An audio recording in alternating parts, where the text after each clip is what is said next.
So, we all know AI is totally reshaping our economy. But here's the thing to remember. This massive wave of change isn't going to lift all boats equally, not even close.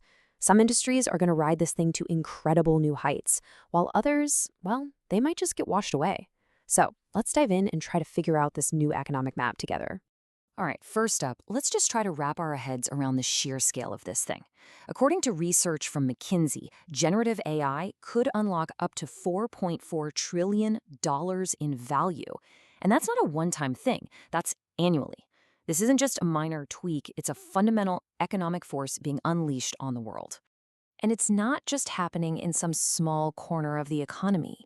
The IMF estimates that in advanced economies, a staggering 60% of jobs are exposed to AI's influence. And why is that? Well, it's because so many of us are knowledge workers, right? We deal with information, we write documents, we analyze data, and that's exactly the kind of work AI is getting unbelievably good at. So you've got trillions of dollars in value suddenly up for grabs and a huge chunk of the workforce directly affected. You can see how this creates a massive reshuffling of economic power, which, of course, brings us to the big question, the one we're here to answer. Who are the real winners and losers in this whole AI revolution? Okay, so to figure out who wins and who loses, we have to cut through all the noise and the hype. We're going to need a clear framework. And look, this isn't about guessing the next hot gadget. It's about understanding the deep structural changes that are happening under the surface right now. So AI's impact really flows through three main channels. First, you've got this huge upfront spending boom on the core infrastructure. We call that a capex pull forward. Second, AI acts as this massive deflationary force on productivity. It just makes a ton of tasks way cheaper and faster. And third, all of that leads to fundamental changes in market structure, concentrating power in brand new ways.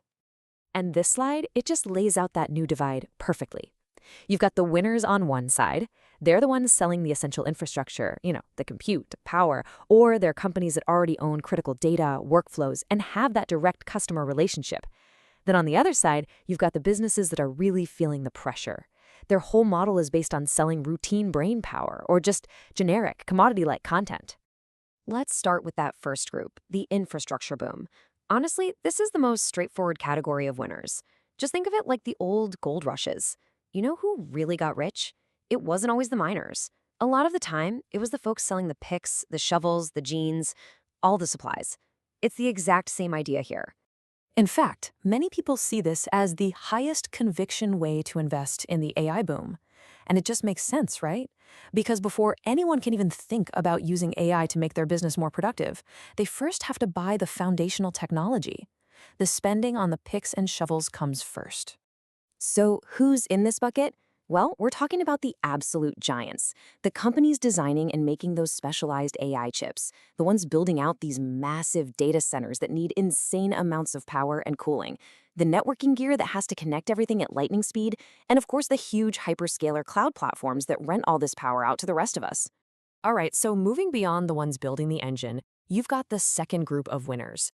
These are the companies that are using AI to basically turbocharge their existing businesses. And their big advantage comes from what we call a moat. It's a durable strategic edge that's just really, really hard for anyone else to copy. And this is a really, really important distinction here. On one hand, you have a workflow moat. That means your product is deeply, deeply embedded in how a business operates. Think about accounting software or a complex logistics platform. On the other hand, you have a feature commodity. That's just a simple standalone AI tool, like, say, a text summarizer that, honestly, anyone could build pretty easily. That moat, that's where the lasting value is. And you can see these moats really clearly in certain industries. Think about enterprise software companies that are sitting on mountains of unique customer data, or cybersecurity firms that protect these incredibly complex systems, financial institutions that have to navigate heavy regulations. In every single one of these cases, AI just makes their existing advantage even stronger. Okay, so we've talked about the winners, but the same force that creates all this value can also destroy it. For some industries, AI isn't a helpful new tool. It's a direct threat. It's like a wrecking ball aimed right at their entire business model. This is where AI becomes a powerful deflationary force. So let's just be clear about what AI is really, really good at. It's fantastic at handling customer service chats. It can write and document code. It can do routine analysis, churn out generic articles, and process mountains of back office paperwork.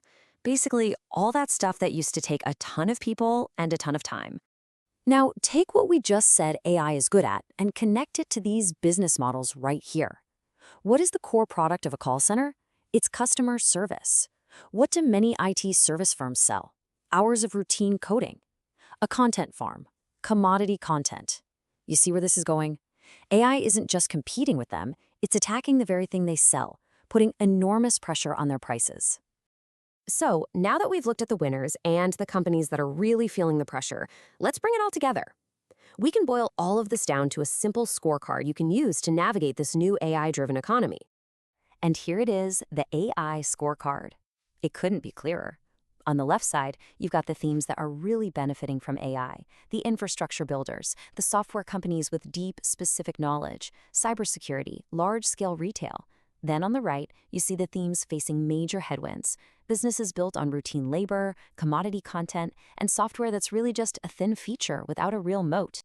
At the end of the day, it all comes down to one simple test: pricing power. Does AI help your business create more value that you can actually charge for? Or does AI destroy the scarcity of what you sell, forcing your prices down, down, down? That right there is the billion-dollar, or heck, the trillion-dollar question. And that leaves us with one last big thought to chew on. This AI landscape is changing so fast. What looks like an unbreakable data moat today could become a tiny, bridgeable stream tomorrow. So the most important question for the next decade is probably this. As this technology gets smarter and smarter, which of these competitive advantages will actually last? And which ones are just going to turn to dust?